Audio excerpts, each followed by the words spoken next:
Assalamualaikum warahmatullahi wabarakatuh. Waalaikumsalam warahmatullahi wabarakatuh. Selamat pagi dan salam sejahtera untuk kita semua. Alhamdulillah. Allahumma sholli ala sayyidina Muhammad wa ala ali sayyidina Muhammad. Rabbi shrah li sadri wa yassir li amri wahlul 'uqdatam min lisani yafqahu qawli. Amma ba'd.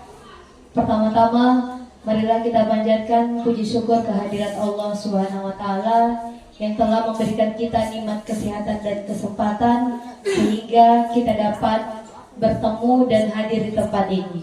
Salawat serta salam tak lupa pula kita haturkan kepada junjungan kita Nabi besar Muhammad sallallahu alaihi wasallam beserta keluarga, sahabat, dan insya Allah sampai kepada kita pengikutnya hingga akhir zaman. Bapak Ibu yang kami hormati, pada hari ini tanggal 23 Oktober 2023 kita akan sama mendengarkan pemaparan tugas aksi nyata modul 1.4 CGP Angkatan 9 Parigi Motong tahun 2023 dengan materi penyebaran pemahaman dan pengalaman budaya positif yang dalam hal ini akan dipaparkan oleh Ibu Andi Mawita, Sarjana Pendidikan.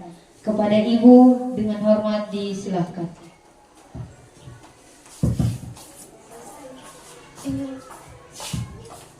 Bismillahirrahmanirrahim. Assalamualaikum warahmatullahi wabarakatuh. Waalaikumsalam warahmatullahi wabarakatuh. Yang terhormat Bapak atau Ibu guru yang ada di ruang guru ini, sekali lagi terima kasih atas kesempatan yang diberikan kepada saya untuk memaparkan aksi nyata saya dalam tugas calon guru penggerak Angkatan 9 Parigi Motong dalam modul 1.4 tentang penyebaran pemahaman dan penerapan pengalaman budaya positif yang akan kita laksanakan di SMP Negeri 2 Tinombo Selatan.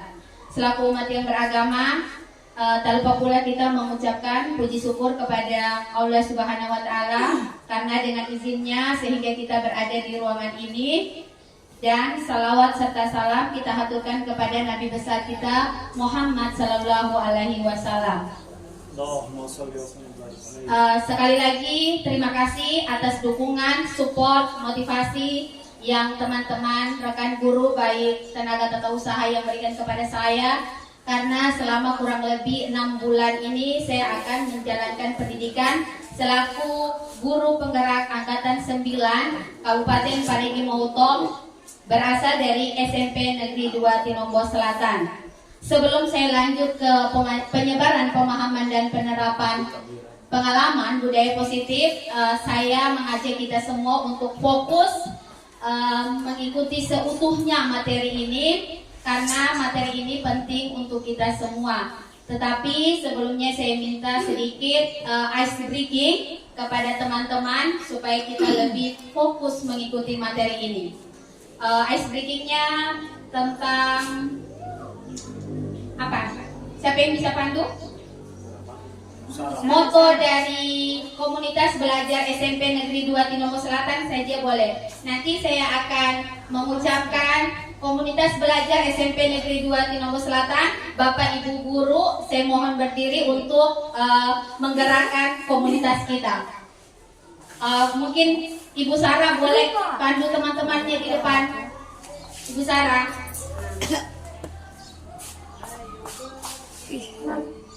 Saya mohon kesediaan Bapak Ibu guru untuk berdiri sejenak supaya kita lebih fokus untuk mengikuti penyebaran pemahaman dan penerapan pengalaman budaya positif.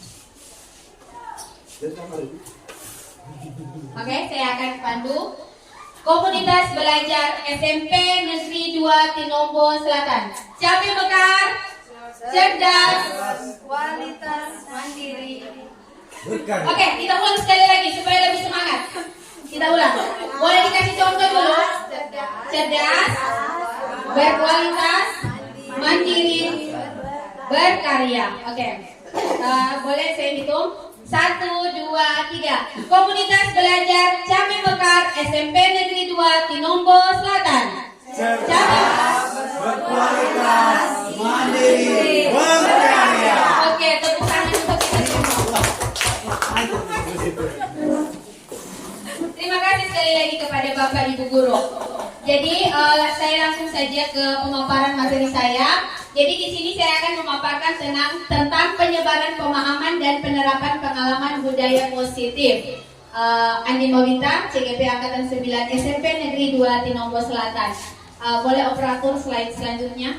Jadi di budaya positif ini setelah saya belajar di modul 1.4 konsep inti budaya positif itu ada 6 poin. Yang pertama perubahan paradigma belajar, yang kedua disiplin positif, yang ketiga nilai-nilai kebajikan, yang keempat kebutuhan dasar manusia, yang kelima motivasi perilaku manusia, dan keenam posisi kontrol guru. Boleh slide selanjutnya. Sekarang kita mulai dengan pembelajaran dengan paradigma baru. Di sini boleh dilihat di slide-nya. Pembelajaran dengan paradigma baru merupakan pembelajaran yang dirancang berdasarkan prinsip pembelajaran berdiferensiasi sehingga para peserta didik belajar sesuai kebutuhan dasarnya. Tahap perkembangan sesuai teori psikologi modern untuk mewujudkan profil pelajar Pancasila. Di mana kita semua mengetahui bahwa profil pelajar Pancasila itu ada 6 komponen. Ada yang bisa sebutkan profil pelajar Pancasila? Boleh? Tunggu ya. Ya, ada 6 dimensi. Setahu saya ada gotong royong, berkebinekaan global, mandiri. Apa lagi? Ada yang bisa tambahkan? Bernalar kritis. Apa lagi? Ada lagi? Kreatif. Kreatif. Ya, jadi sudah 6 itu. Oke. Terima kasih Bu Hajar. Jadi profil pelajar Pancasila. Profil pelajar Pancasila sementara ini yang ini ada 6 komponen: beriman, bertakwa kepada Tuhan yang dan berakhlak mulia, berkebinekaan global, gotong royong, mandiri, bernalar kritis, dan kreatif. Lanjut. Nah, ini adalah gambaran konsepsi tentang teori kontrol, di mana ini ada ilustrasinya. Ini adalah kita memposisikan diri kita sebagai seorang guru, di mana pada kurikulum yang sekarang ini, yaitu kurikulum Merdeka Belajar, guru itu tidak lagi menuntut, tetapi hanya menuntun. Nah, jadi ini adalah konsepsi tentang teori kontrol. Nah, selanjutnya. Nah, ini adalah contoh mengubah paradigma stimulus respon ke pendekatan teori kontrol. Misalkan di situ ada contohnya, ada stimulus respon, ada teori kontrol. Nah, realita yang ada sekarang itu kebutuhan kita sama, misalkan, tapi kalau teori kontrolnya kita berbeda. Terus yang kedua, semua orang melihat hal yang sama. Pada dasarnya teori kontrolnya itu setiap orang memiliki gambaran yang berbeda. Terus yang ketiga, kita mencoba mengubah orang agar berpandangan sama dengan kita. Nah, teori kontrolnya kita berusaha memahami pandangan orang lain tentang dunia. Yang keempat, perilaku buruk dilihat sebagai satu kesalahan. Teori kontrolnya, semua perilaku memiliki tujuan, dan seterusnya. Slide selanjutnya. Ini adalah tentang disiplin positif. Jadi disiplin positif ini yang akan kita terapkan nanti di insya Allah di SMP Negeri 2 Tinombo Selatan, dan semoga teman-teman saya ada yang lulus, kita aminkan sama-sama. Amin. Sehingga kita bisa menerapkan budaya positif ini sama-sama. Jadi disiplin ini berasal dari kata disiplina yang artinya belajar. Disiplin mengacu pada disiplin diri yang memiliki tanggung jawab bertahap apa yang dilakukan berdasarkan nilai-nilai yang diyakini. Nah, disiplin positif merupakan salah satu cara penerapan disiplin yang bertujuan untuk menumbuhkan kesadaran serta memberdayakan peserta didik tanpa imbalan penghargaan, reward, ancaman, atau hukuman. Jadi selama ini paradigma kita adalah bahwa memberikan suatu reward, penghargaan kepada anak-anak itu kita mempunyai tujuan yang memotivasi siswa, tetapi dalam teori ini itu adalah kesalahan yang keliru. Nah, sebagai pendidik, tujuan kita adalah menciptakan peserta didik yang memiliki disiplin diri sehingga mereka berperilaku mengacu kepada nilai-nilai kebajikan universal dan memiliki motivasi intrinsik dalam perubahan perilaku ke arah yang lebih baik. Jadi di sini selain peserta didik memiliki perilaku yang intrinsik, perubahan dari dalam dirinya, guru juga harus melakukan perubahan intrinsik dari dalam dirinya. Selanjutnya, nih ada nilai-nilai kebajikan. Nilai yang disepakati bersama lepas dari suku, bangsa, agama, bahasa maupun latar belakang. Jadi di sini ada profil pelajar Pancasila yang mana kita tahu ada 6 dimensi profil pelajar Pancasila. Ada IPO Primaries atau program PYP dan keterampilan hidup atau life skill. Nah, di sini kalau profil pelajar Pancasila ini sudah sudah umum. Nah, yang saya akan bahas di sini tentang toleransi, rasa hormat, integrasi mandiri, menghargai, antusias, empati, keinginan kreativitas dan kerjasama. Tapi saya rasa di sekolah ini semua sudah punya ini. Bagaimana? Terus keterampilan atau life skill, dapat dipercaya, lurus hati, pendengar yang aktif, tidak merendahkan orang lain dan memberikan yang terbaik dari diri. Apa yang menjadi kebutuhan dasar manusia? Nah, inilah yang menjadi kebutuhan dasar manusia. Kebutuhan dasar manusia adalah segala sesuatu yang kita lakukan, mendapatkan apa yang kita lakukan untuk mendapatkan apa yang kita inginkan. Seluruh tindakan yang kita lakukan memiliki tujuan tertentu. Dari semua usaha baik yang kita lakukan adalah dalam rangka agar kebutuhan dasar kita terpenuhi dengan baik. Jadi itulah kebutuhan dasar dari manusia. Nanti di belakang ada penjelasannya. Boleh selanjutnya? Nah, ini yang paling menarik di materi ini, 5 kebutuhan dasar manusia. Yang pertama, bertahan hidup. Yang kedua, kasih sayang dan rasa diterima. Yang ketiga, penguasaan. Yang keempat, kebebasan. Dan kelima, kesenangan. Nah, apabila kita sudah memenuhi 5 kebutuhan dasar manusia, yakin saja hidupnya sudah bahagia. Betul tidak? Nah, sekarang kita bahas satu-satu untuk bertahan hidup. Nah, jadi kalau bertahan hidup semua orang tahu pasti butuh yang namanya makan, pakaian, tempat tinggal, keamanan dan kesehatan. Terus kalau kasih sayang dan rasa diterima, di sini rasa diterima, dipedulikan, berbagi, kerjasama, menjadi bagian dari kelompok. Penguasaan, harga diri, keinginan untuk dianggap, memimpin, berprestasi, diakui dan didengar. Kebebasan, mandiri, memiliki pilihan, mencoba hal baru, mampu mengendalikan arah dirinya. Dan kesenangan, bermain, humor, dan antusias tertawa. Makanya sekarang seorang guru itu tidak lagi harus dituntut bagaimana kita melaksanakan proses pembelajaran itu secara monoton. Pembelajaran sekarang harus berpihak pada murid. Lanjut. Nah, apabila 5 kebutuhan tadi sudah terpenuhi, kita masuk di motivasi perilaku manusia. Ada 2 motivasi, ada yang ekstrinsik dan intrinsik. Ada yang dari luar dan dari dalam. Kalau dari luar itu untuk menghindari ketidaknyamanan, hukuman, untuk mendapatkan imbalan, penghargaan dari orang lain.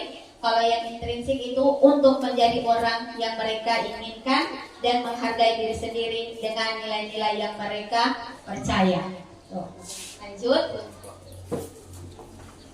Ini yang menjadi dilema kita hari ini di lingkungan sekolah. Bukan cuma di sekolah ini, tapi di semua sekolah. Ada hukuman, ada konsekuensi, ada restitusi. Nah, hukuman, tidak percaya atau tiba-tiba murid tidak tahu apa yang akan terjadi, tidak dilibatkan, bersifat satu arah, berupa hukuman fisik dan psikis. Nah, jadi kalau kita sering biasanya memukul siswa. Konsekuensi terencana, disepakati sesuai peraturan, murid tetap dibuat tidak nyaman, Sikap guru selalu monitor murid. Restitusi, proses menciptakan kondisi bagi murid untuk memperbaiki kesalahan. Proses kolaboratif yang mengajarkan murid untuk mencari solusi sendiri. Jadi yang harus kita laksanakan sekarang ini adalah bukan di hukuman, bukan di konsekuensi, tetapi kita harus berada di posisi restitusi. Apa itu restitusi? Sebentar ada penjelasannya. 5 posisi kontrol guru. Di sini 5 posisi kontrol guru. Ada penghukum, ada pemantau, pembuat merasa bersalah, manajer, teman. Kita merasa selama ini kita berada di posisi mana? Dari kelima posisi kontrol guru. Apakah di penghukum, pemantau, pembuat merasa bersalah, manajer, atau teman? Coba Bapak Ibu merenung sebentar. Kita ini berada, Bapak Ibu guru itu berada di mana? Di posisi penghukum kah? Pemantau, pembuat merasa bersalah, manajer, atau teman?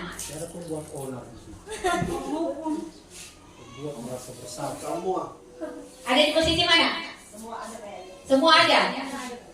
Semua ada. Di penghukum berarti masuk, di pemantau masuk, pembuat merasa bersalah, manajer, dan teman. Oke, saya akan jelaskan apa perbedaan antara penghukum, pemantau, pembuat merasa bersalah, manajer, dan teman. Contoh penerapan 5 posisi kontrol guru.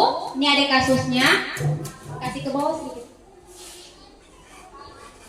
Nih, kalau kita berada di posisi penghukum, nah siswa yang terlambat tadi kita suruh membersihkan WC. Ini contoh. Nah, kalau kita pembuat merasa bersalah, kita berusaha ini. Sudah berapa kali Bapak Ibu guru harus memperingati kamu, jangan lagi terlambat dan kamu selalu mengecewakan. Itu kalau posisi guru berada di pembuat merasa bersalah. Kalau kita sebagai teman, ayo ikuti aturan sekolah, tolong bantu Bapak Ibu sekali ini. Oke, lain kali jangan berbuat seperti itu. Itu kalau kita berada di posisi teman. Kalau kita berada di posisi manajer, ke bawah sedikit. Apa kamu tahu kesalahanmu? Kira-kira bagaimana kamu memperbaiki kesalahanmu? Nah, kalau kita di posisi pemantau, kamu sudah melanggar peraturan sekolah, kamu tahu resikonya.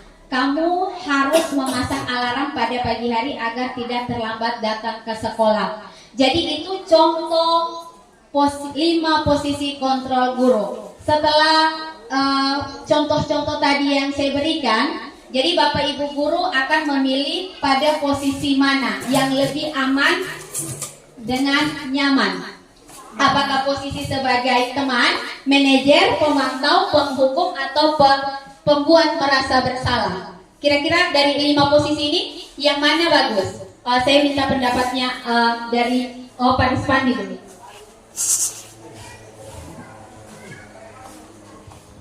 Di depan, slide sebelumnya dulu Ibu Muni. Slide sebelumnya. Di sini ada contoh penerapan 5 posisi kontrol guru. Jadi dari pemaparan saya tadi ada contoh 5, ada contoh penghukum, misalkan membersihkan WC, kasurnya ada di atas. Siswa sering terlambat datang ke sekolah. Jadi kalau dia ada posisi Bapak penghukum, berarti Bapak menyuruh siswa tersebut membersihkan WC. Kalau pembuat merasa bersalah, seperti yang ada di depan.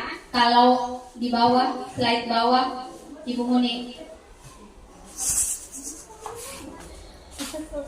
Kalau di posisi teman begitu, kalau di posisi manajer seperti yang di depan, dan pemantau. Jadi kelima posisi itu Bapak akan memposisikan diri Bapak di mana yang paling nyaman menurut Bapak. Habis ini satu orang ibu ya. Ya, terima kasih atas kesempatan yang diberikan. Dari kelima posisi kontrol guru yang sering kita laksanakan sebenarnya, kita miliki di lapangan, biasanya itu kelima-lima ini awalnya tadi kita buat komitmen, kelimanya ini semua ada pada guru. Untuk guru yang bukan juga dibilang guru tempo dulu, tidak, tetapi sampai dengan sekarang semua guru masih memiliki 5 posisi kontrol ini. Tetapi yang lebih nyaman kalau menurut saya yang paling nyaman itu sebenarnya ada di posisi yang ketiga sebagai teman. Itu yang paling nyaman. Ayo, seperti yang sudah dicontohkan, ayo ikuti aturan sekolah, tolong bantu Bapak Ibu sekali ini. Oke, lain kali jangan berbuat seperti itu. Dan ditambah lagi dengan posisinya sebagai pemantau dan ditindaklanjuti dengan manajer.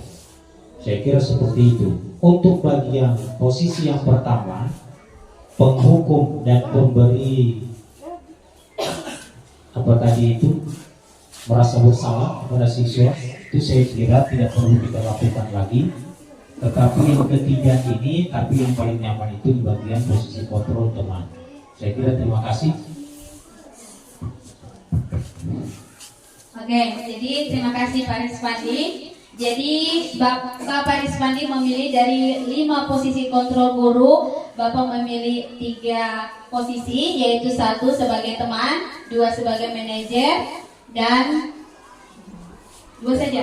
Oh, dan pemantau. Jadi 5 posisi, nanti sebentar nanti kita merasa-rasa kita berada di posisi mana. Kalau kita merasa di semuanya di posisi penghukum itu kayaknya boleh ditinggalkan sedikit demi sedikit, karena itu tidak dibenarkan lagi atau keliru pada kurikulum Merdeka ini. Posisi kontrol, apakah aku? Nah, saya kecewa sekali dengan kamu.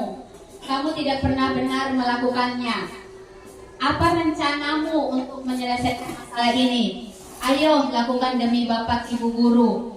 Kamu tidak akan mendapatkan nilai jika tugasmu tidak dikerjakan. Ini berapa contoh. Terus slide berikutnya. Nih, keyakinan kelas. Keyakinan kelas. Mengapa keyakinan kelas bukan peraturan kelas? Ada yang bisa kasih pendapatnya? Kenapa harus keyakinan kelas bukan peraturan kelas? Ada yang bisa kasih pendapatnya? Dari Bapak atau Ibu? Oke, Bu aja. Siti Bu Fitri. Ya, Assalamualaikum warahmatullahi wabarakatuh. Jadi pertanyaannya adalah mengapa keyakinan kelas bukan peraturan kelas? Ya, kalau menurut saya sebenarnya sebelum membuat peraturan kelas kita harus tanamkan keyakinan kepada siswa kita bahwa kita yakin akan melakukan apa yang sudah dinamakan kesepakatan kelas. Nah, dari kesepakatan kelas itulah akan terbentuk suatu aturan, ya, di mana aturan itu sebelumnya sudah diyakini akan bisa terlaksana dengan baik. Jadi itu menurut saya tentang mengapa keyakinan kelas bukan peraturan kelas. Intinya peraturan kelas itu tetap dibutuhkan, tetapi dalam konteks kesepakatan. Nah, sebelum kesepakatan itu terjalin, maka ada namanya keyakinan. Kita tanamkan keyakinan bagaimana siswa tersebut bisa yakin, ya, sepenuhnya bisa menjalankan aturan yang akan disepakati di dalam kelas. Mungkin itu saja untuk saya. Terima kasih.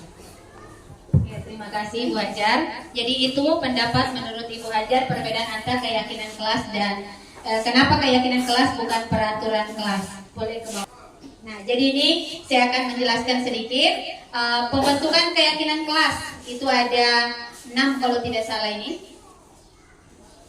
Ya, ada 6. Ini bersifat abstrak, berupa pertanyaan universal, dibuat dalam pertanyaan yang positif, sedikit saja agar mudah diingat, sesuai dengan kondisi kelas dan sekolah sehingga mudah diterapkan. Semua warga sekolah, warga kelas dilibatkan saat membuat keyakinan kelas. Terus tadi saya bertanya Ibu Hajar, jadi saya menjelaskan sedikit. Kalau kita melihat peraturan, kalau peraturan itu kadang dibuat ada yang peraturan itu untuk dilanggar. Nah, seperti itu. Tapi kalau keyakinan itu kita bersifat dari dalam hati, kita bentuk sama-sama, kita yakini sama-sama dan kita lakukan sama-sama. Jadi itu perbedaan sedikit antara peraturan dan keyakinan. Makanya di dalam kelas itu kita butuh yang namanya keyakinan kelas, bukan peraturan kelas. Boleh selanjutnya. Nah, jadi ini berikut ini adalah slide untuk memecahkan suatu masalah. Kita sebagai guru harus menggunakan yang namanya segitiga restitusi. Saya memberi contoh, misal ada seorang siswa membuat kasus, terus tiba-tiba temannya panggil. Misalkan Dani kau dipanggil sama ibu guru, Dani kau dipanggil sama bapak guru. Yang tertanam dalam jiwa anak itu pasti saya ini ada rasa takutnya. Nah, sekarang kita akan rubah paradigma itu. Kita akan mencoba, misalkan kalau ada siswa yang buat kasus, buat masalah, jangan dengan kata sini kau masuk di ruangan ini, atau bilang si A panggil si B. Coba dikomunikasikan dengan baik. Misalkan contoh kayak Ibu Sarah, Ibu Fitri misalkan sampaikan ke Ibu Sarah, Ibu Fitri disuruh sama kepala sekolah, coba panggilkan dulu Ibu Sarah masuk di ruangan saya. Yang ada di otaknya Ibu Sarah pasti dibilang, kesalahan apa yang saya buat sampai saya dipanggil kepala sekolah. Pasti seperti itu.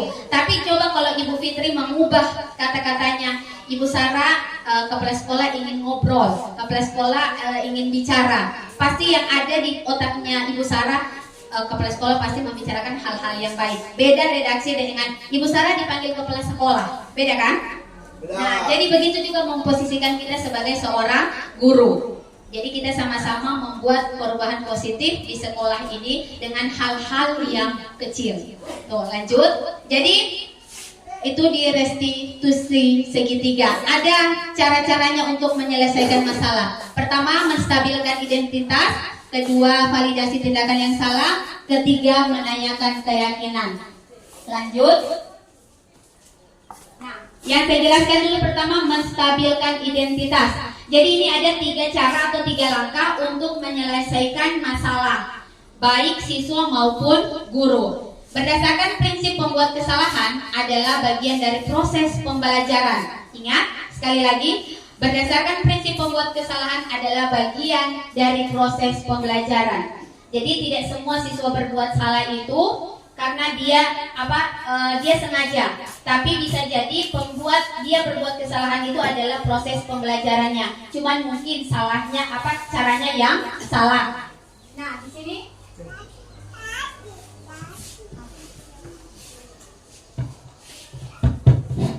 ini ada 5 langkah untuk menstabilkan identitas. Berbuat salah itu wajar. Tidak ada manusia yang sempurna. Bapak Ibu juga pernah melakukan kesalahan. Bapak Ibu tidak mau mencari siapa yang salah, siapa yang benar. Mari kita mencari solusi dari permasalahanmu. Kamu berhak seperti itu.